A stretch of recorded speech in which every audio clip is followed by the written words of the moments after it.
ખેડૂત લક્ષી કૃષિ મેળામાં જ્યાં આપણે અહીંયા એક સ્ટોલ છે વેન્ચર એગ્રી સોલ્યુશન જે અમદાવાદ થકી છે, તો આપણે તેમના વિશે માહિતી મેળવીશું. નમસ્કાર, મારું નામ Ashok Gehlot from venture agri solution અમદાવાદથી. આજે એક્ઝિબિશન જે દાસ એક્સપોનું એક્ઝિબિશનનો ત્રીજો દિવસ છે ડીસાની અંદર ને છેલ્લો દિવસ છે.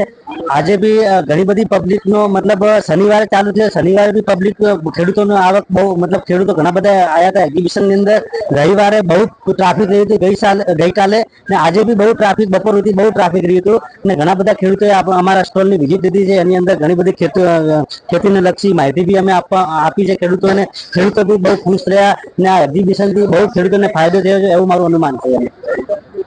તો અહીંયા સ્ટોલ લગાવ્યો છે, તો અહીંના ખેડૂતોને તમે શું પ્રોત્સાહન કરવા માંગો છો? ખેડૂતોની અંદર અમે તો ખેડૂતોને એ જ માહિતી આપી કે ભાઈ અમે જે ગામની અંદર કે તાલુકાની અંદર બધે અમે આ એક્ઝિબિશનનો પ્રચાર કર્યો હતો કે ભાઈ તમે એક્ઝિબિશનની અંદર આવશો તો તમને નવી નવી ટેકનોલોજી છે, ખેતી કરવાની નવી રીતો છે, એ બધું વિશે જાણવા મળશે. નવી નવી પ્રોડક્ટો કઈ આવી છે કે આપણે માર્કેટની અંદર એના વિશે બી બહુ માહિતી મળે. એના વિશે બધું ખેડૂતોને જાણકારી આપી છે.